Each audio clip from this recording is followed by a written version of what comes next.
আছি আমরা সবাই? নিশ্চয়ই ভালো আছি।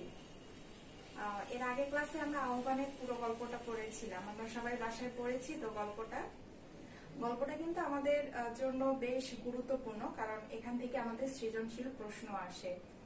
গল্পের কাহিনীটা কেমন ছিল বলো তো? হ্যাঁ, গল্পের কাহিনী ছিল গল্পকথকের সঙ্গে বুড়ির যে একটা সম্পর্ক সেটি নিয়ে। কর্মব্যস্ত আমাদের যে গল্পকথক, তাকে বুড়ি বিভিন্নভাবে স্নেহ করত, ভালোবাসতো, কিন্তু এটা প্রথম প্রথম আমাদের লেখক তেমন একটা বুঝতে পারতো না। কিন্তু একটা সময়ে যখন বুড়ি তার কাছে একটা আবদার করেছিল যে বুড়ি মারা গেলে তার কাফনের কাপড়টা কিনে দিতে হবে, এবং কোনো একটা ছুটিতে যখন লেখক গ্রামের বাড়িতে বেড়াতে আসে এবং খবর শোনে যে তার আগের দিনই আমাদের সেই বুড়ি মারা গিয়েছে, তখন কিন্তু লেখকের মনে একটা ব্যাপার কাজ করে যে বুড়ি এতটাই তাকে ভালোবাসতো, আদর করতো, যে এবার তার যে স্নেহাতুর আত্মা, বুড়ির যে স্নেহাতুর আত্মা তাকে এতটাই ডেকেছে, বাহবান করেছে, সেটাকে লেখক আর তুচ্ছ তাচ্ছিল্য করতে পারেনি। এটা নিয়েই মূলত গল্প। আহ্বান মানে হচ্ছে ডাকা। বুড়ির মধ্যে যে লেখকের প্রতি যে একটা আহ্বান ছিল, স্নেহের বলো, ভালোবাসার বলো, এটা নিয়েই মূলত গল্পটা তৈরি হয়েছে। তো এই গল্প থেকে আমি জানি যে তোমাদের যদি প্রশ্ন আসে, তোমরা যদি গল্পটা পড়ে থাকো, তাহলে নিশ্চয়ই গল্পটা সম্পর্কে তোমরা দু চার লাইন লিখতে পারবে। কিন্তু তারপরেও আমাদের বেশ কয়েকটা বিষয়ের উপর গুরুত্ব দিতে হয় এবং পরীক্ষার খাতায় সেগুলো লিখতে হয়। তা না হলে কিন্তু পরীক্ষকের দৃষ্টি আকর্ষণ করা যায় না। তো এরকম আমি কয়েকটা পয়েন্ট নিয়ে তোমাদের সঙ্গে আজকে কথা বলবো। হ্যাঁ, প্রথমত হচ্ছে বিভূতিভূষণ বন্দ্যোপাধ্যায় রচিত আহ্বান গল্পটি একটি উদার মানবিক সম্পর্কের গল্প। কেমন গল্প এটা? এটা হচ্ছে একটি উদার মানবিক সম্পর্কের গল্প। কেমন? সমাজের মধ্যে আমরা যে জাতিভেদ দেখি, বর্ণভেদ দেখি, তারপরে কুসংস্কার দেখি, গোঁড়ামি দেখি, এই সব কিছুকেই বিভূতিভূষণ তার আহ্বান গল্পে বুড়ো আঙুল দেখিয়েছেন। তাহলে কি কি থাকছে এখানে? যে জাতিভেদ, বর্ণভেদ, গোঁড়ামি, সংস্কার, সমাজের মধ্যে যেগুলো আমাদেরকে বেঁধে রাখে, আমাদেরকে মুক্তভাবে চিন্তা করার যে সুযোগ দেয় না, সেগুলোর বিপরীতে গিয়ে লেখক কিন্তু এই আহ্বান গল্পটি লিখেছেন। হ্যাঁ, আবার দেখো, সমাজে মানুষের মধ্যে যে প্রেম, প্রীতি, ভালোবাসার সম্পর্ক গড়ে ওঠে, এটার কেন্দ্রবিন্দু শুধুমাত্র যে রক্তের বন্ধন হতে পারে এমনটা কিন্তু না। হ্যাঁ, রক্তের বন্ধন তো অবশ্যই একটা অন্যতম বিষয় মানুষের মধ্যে, মানুষের সম্পর্ক গড়ে ওঠার ক্ষেত্রে, কিন্তু এর পরেও রক্তের বন্ধনের ঊর্ধ্বে গিয়েও কিন্তু মানুষের মধ্যে মানুষের একটা সম্পর্ক গড়ে ওঠে। যদি মানুষে হৃদয়ে আন্তরিকতার একটা স্পর্শ থাকে, তাহলেই কিন্তু সেই সম্পর্ক গড়ে ওঠে এবং সেখানে রক্তের সম্পর্ক বিশেষ অবদান রাখতে পারে না। আহ্বান গল্পেও আমরা যেটা দেখি যে বুড়ির সঙ্গে লেখকের কোনো রক্তের সম্পর্ক নেই, আবার বুড়ির সঙ্গে হাজরা বেটার বউ, তারও কিন্তু কোনো রক্তের সম্পর্ক নেই, কিন্তু তাদের মধ্যে যে একটা স্নেহের সম্পর্ক রয়েছে, সেটা মনে হয় অনেক রক্তের সম্পর্ককেও হার মানায়। ঠিক আছে, এরপর হচ্ছে বিভূতিভূষণ বন্দ্যোপাধ্যায়ের প্রত্যেকটি, আমরা দেখি বেশিরভাগ রচনার প্রধান কেন্দ্রবিন্দু হচ্ছে গ্রামীণ জীবন। ঠিক আছে, তিনি গ্রামকে প্রচন্ড ভালোবাসতেন এবং গ্রামেই তিনি বেশিরভাগ সময় কাটিয়েছেন। তাই তার গল্পের একটা উপজীব্য বিষয় হচ্ছে এই গ্রামীণ জীবন। গ্রামের এই দারিদ্র্যপীড়িত মানুষের যে সাধারণ জীবনযাত্রা, তাদের মধ্যে যে একটা সরলতা, এটাকেই উপলক্ষ করে তিনি অনেকগুলো রচনা, সাহিত্য রচনা করেছেন, এবং তার মধ্যে একটি হচ্ছে আমাদের এই আহ্বান রচনা। ঠিক আছে, তাহলে আহ্বান গল্পের একটি অন্যতম মূল উপজীব্য বিষয় হচ্ছে গ্রামীণ জীবন বা পটভূমি। ঠিক আছে, এ বাদেও অসাম্প্রদায়িকতা, এই ছোট গল্পের একটি অন্যতম বিষয় হচ্ছে অসাম্প্রদায়িকতা, যেটা এই গল্পটিকে একটা অনন্য, অসাধারণ মহিমায় উদ্ভাসিত করেছে। অসাম্প্রদায়িকতার উপর ভিত্তি করেই মূলত গল্পটি রচিত।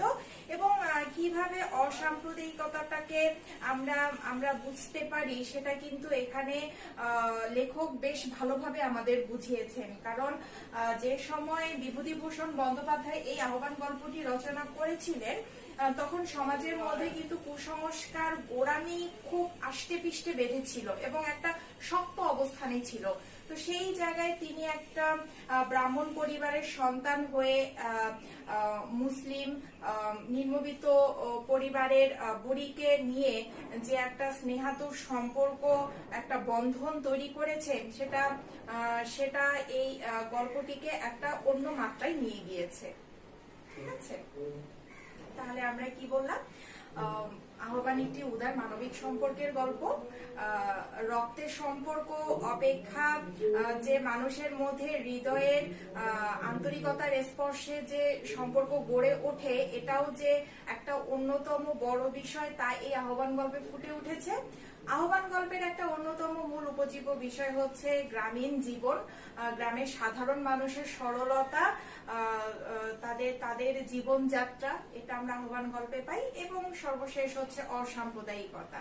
ঠিক আছে, এই অসাম্প্রদায়িকতার বিষয়টি আমরা দেখতে পাই যখন বুড়ি লেখকের কাছে আবদার করেছিল তাকে কাফনের কাপড় কিনে দিতে হবে, এবং লেখক যখন বুড়ির নাতজামাইকে কাফনের কাপড় কিনে দেয় তখন কিন্তু তার মন তাকে বলে যে এবার কিন্তু তুমি আর বুড়ির ডাক তাচ্ছিল্য করতে পারোনি, যে কারণে তুমি চলে এসেছো, এবং ওর স্নেহাতুর আত্মা তোমাকে বহু দূর থেকে এখানে নিয়ে এসেছে। এবং সর্বশেষ লেখকের যে বিষয়টি সে অনুধাবন করতে পারে সেটা হচ্ছে যে বুড়িকে যখন কবর দেয়া হয় তখন আমাদের লেখক অনুধাবন করতে পারে যে বুড়ি যদি বেঁচে থাকতো তাহলে তাকে বলতো ও মোর গোপাল। লেখককে বুড়ি ও মোর গোপাল বলে সম্বোধন করত। এখানে কিন্তু আমরা দুজনের জীবনে একটা শূন্যতা দেখতে পারি। বুড়ির জীবনের একটা শূন্যতা ছিল যে তার কেউ ছিল না, তার কোনো পুত্র সন্তান ছিল না। এ কারণে তার যে স্নেহ বাৎসল্য হৃদয় সবসময় এমন কাউকে খুঁজতো যাকে সে আদর করতে পারবে, স্নেহ করতে পারবে, ভালোবাসতে পারবে, এবং সেটা সে কিভাবে যেন আমাদের লেখকের মধ্যে খুঁজে পায়। এবং লেখক হয়তো প্রথম বুড়ির এই স্নেহ ভালোবাসাটাকে সেভাবে পাত্তা দেয়নি, বা এটাকে সে বিড়ম্বনা বলে মনে করতো, স্নেহের বিড়ম্বনা, যে কোনো সম্পর্ক নেই, কোথাকার কে উটকো মহিলা, বুড়ি আমার জন্য এত কিছু করছে। কিন্তু আস্তে আস্তে তাদের সম্পর্ক যখন ডেভেলপ করে, বুড়ি তার জন্য বিভিন্ন কিছু নিয়ে আসে, বিভিন্ন ধরনের অভিযোগ করে, অনুযোগ করে, তখন লেখকের মধ্যে কোথায় যেন একটা তার যে মায়ের ভালোবাসা, পিসির ভালোবাসা, আদর, স্নেহ, এই ব্যাপারগুলো নাড়া দিয়ে ওঠে। ঠিক আছে, তো এই হচ্ছে আমাদের মূলত আহ্বান গল্পের যে সারসংক্ষেপ সেটা। তোমরা যদি এই ব্যাপারগুলোকে একটু মনে করো, শুধু গল্পের ধারাবাহিকতায় তোমরা প্রশ্নের উত্তর না করে কিছু ব্যাপার যেটা মূলত এই গল্পটাকে আরো আকর্ষণীয় করেছে, আরো মহিমান্বিত করেছে, সেই বিষয়গুলো যদি তোমরা পরীক্ষায় তুলে ধরতে পারো তাহলে আশা করি তোমরা ভালো নম্বর পাবে। কেমন? এবং এই গল্পটা কিন্তু আমাদের অনেকটাই মানবিক করে তোলে। মানবীয় সম্পর্ক কোনো কিছুর স্বার্থে তৈরি হয় না, এটি হচ্ছে সবকিছুর ঊর্ধ্বে। এটি ধনী গরিব, জাতি, বর্ণ সবকিছুর ঊর্ধ্বে গিয়েই মূলত মানবিক সম্পর্ক গড়ে ওঠে, এবং এই মানবিক সম্পর্ক গড়ে উঠেছে আমাদের বুড়ি এবং লেখকের মধ্যে। তাহলে তোমরা আহ্বান গল্পটা ভালো করে পড়বে, তাহলে আমি যে কথাগুলো বললাম সেগুলো বুঝতে পারবে। এখন আমরা দেখব আহ্বান গল্প থেকে তোমাদের কিছু জ্ঞানমূলক প্রশ্ন আসে। কেমন জ্ঞানমূলক প্রশ্ন আসে সেটা যদি তোমরা বুঝতে পারো তাহলে গল্পটা পড়ার সময় তোমরা কিন্তু সেই বিষয়গুলোর উপর আলাদা একটা নজর রাখতে পারবে। আমি কয়েকটা তোমাদের প্রশ্ন বলি। যেমন ধরো, বুড়িকে কে মা বলে ডাকতো? কে মা বলে ডাকতো বলো তো? হাজরা বেটার বউ। বুড়ির স্বামী কিসের কাজ করত? করাতের কাজ করত। এটা আমরা প্রথমেই পাই। বুড়ির স্বামীর নাম কি ছিল?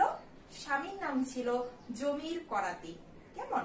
লেখক কোন মাসে তার বানানো নতুন খড়ের তৈরি ঘরে উঠেছিল? জ্যৈষ্ঠ মাসে। প্রথম কোন এক ছুটিতে সে এসেছিল সেটার নাম ছিল না, তো সেই সময় এসে লেখকের বাবার পুরাতন বন্ধু চক্রবর্তী মশাই তাকে খুব অনুরোধ করে একটা ঘর তোলার জন্য। তো সেবার সে ঘর তোলে এবং পরের বার জ্যৈষ্ঠ মাসে গরমের ছুটিতে যখন সে আসে তখন সে ওই বাড়িতে উঠে। তারপরে লেখকের সাথে কে পড়তো? লেখকের সাথে পড়তো আবেদ আলী। সহপাঠীর নাম কি ছিল? আবেদ আলী। বুড়ি লেখককে কি বলে সম্বোধন করত? কি বলে বলতো? আমি অনেকবার বলেছি, ও মোর গোপাল। লেখকের যুগল উপন্যাসের নাম কি? লেখকের যুগল উপন্যাসের নাম হচ্ছে পথের পাঁচালী অপরাজিতা। খুব ইম্পর্টেন্ট প্রশ্ন, এটা আমাদের আসে। লেখকের বাবার পুরাতন বন্ধুর নাম কি ছিল? এখানে আমরা পুরো নাম পাই না, শুধু পাই চক্রবর্তী মশাই, আমরা এটাই লিখবো চক্রবর্তী মশাই। লেখককে দুধ দিত কে? ঘুটি গোয়ালিনী। এটা আমাদের পরীক্ষায় আসে, লেখককে কে দুধ দিত? ঘুটি গোয়ালিনী। গ্রামের প্রবীণ লোক কে? এটা পরের প্রশ্ন। গ্রামের প্রবীণ লোকটি কে? কে প্রবীণ লোকটি? শুকুর মিয়া, যে লেখককে বলেছিল যে বুড়িকে ইয়ে দেওয়ার জন্য, কবরে মাটি দেওয়ার জন্য। বুড়ি মারা যাওয়ার খবর লেখককে কে দেয়? কে দেয়?